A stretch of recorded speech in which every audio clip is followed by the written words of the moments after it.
Mungu mtakatifu, Baba yetu wa mbinguni, ni kweli Bwana kwamba wewe ni Mungu na hakuna Mungu mwingine kama wewe. Asante maana uwezo wako ni mkuu juu ya maisha yetu. Kama si wewe uliyekuwa pamoja na sisi Bwana kwa wiki nzima, tusingekuwepo Bwana, na wala tusingekuwa na uzima tulionao. Umetuhurumia ukatupa siku ya leo.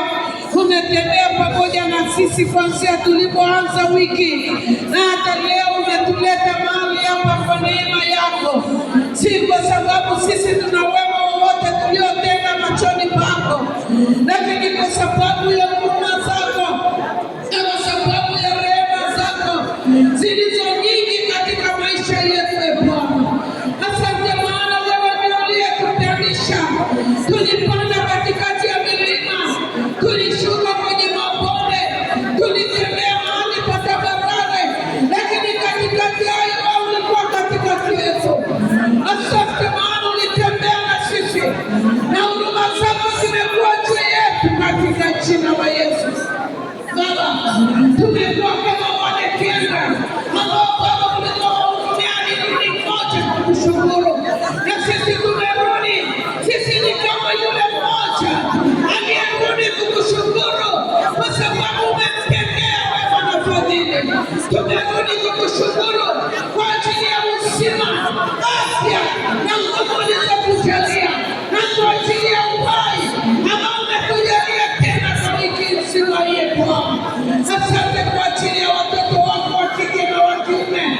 Asante kwa ajili ya walioenda kazini, waliopanda vyombo vya moto wanaowalinda.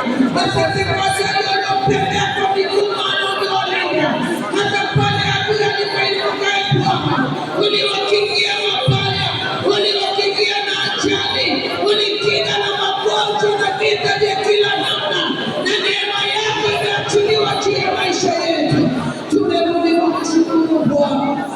Hatuna wema wote uliotenda mpaka ukatupa hayo yote. sababu umetuhurumia tu, nasi tunatambua kwamba ni huruma zako zilitufanya tuwepo hapa sasa. Tumekuja mbele zako na mioyo ya shukrani, tunaachilia sadaka ya mioyo mbele ya madhabahu hii, tukushukuru Bwana kwa sababu umetenda kwa ajili ya utukufu wa jina lako, na umelikuza ahadi yako kulipata jina lako kuu. Baba, tumebeba sadaka katika mikono yetu, ishara ya shukrani na zawadi mbele za uso wako. Pokea hizo sadaka ambazo watoto wako wameleta mbele ya madhabahu yako. Haitoshi kukushukuru, hatujabeba kitu kikubwa cha kuweza kukushukuru nacho, lakini pokea hicho kidogo ambacho tumeshika katika mikono yetu, na hiyo sadaka Bwana zikawe harufu ya manukato mbele za uso wako. Lakini tunajiachilia tena mikononi mwako kwa wiki nzima Bwana, hiyo sadaka tunaiachilia katika madhabahu yako, ikanene juu yetu katika safari zetu za kutoka na kuingia kwenye uhai wetu na hata kazi zetu za mikono. Hiyo sadaka ikanene Bwana, ikatulinde sawasawa na mapenzi yako, katika jina la Yesu Kristo wa Nazareti. Leo tulinde kwa wiki nzima Bwana, tutatembea kwa vyombo vya moto, tutaenda mbali na karibu. Mkono wako uachiliwe juu yetu, tusipatwe na mabaya katika jina la Yesu. Tutatembea kwa miguu, waendelea kutukinga na mabaya, kinga ubaya wowote juu ya maisha yetu, mitego yote ya siri isipate nafasi, wavu wowote wanatutegeshea wasiweze katika jina la Yesu. Maadui waliojipanga hila zao zidhoofike katika jina la Yesu. Ukatulinde Bwana, ili neema yako ichwe juu yetu. Tunajiachilia mikononi mwako, uso wako uende nasi kwa wiki nzima Bwana, ni katika jina la Yesu Kristo naomba tuseme amen.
Yesu nakupenda.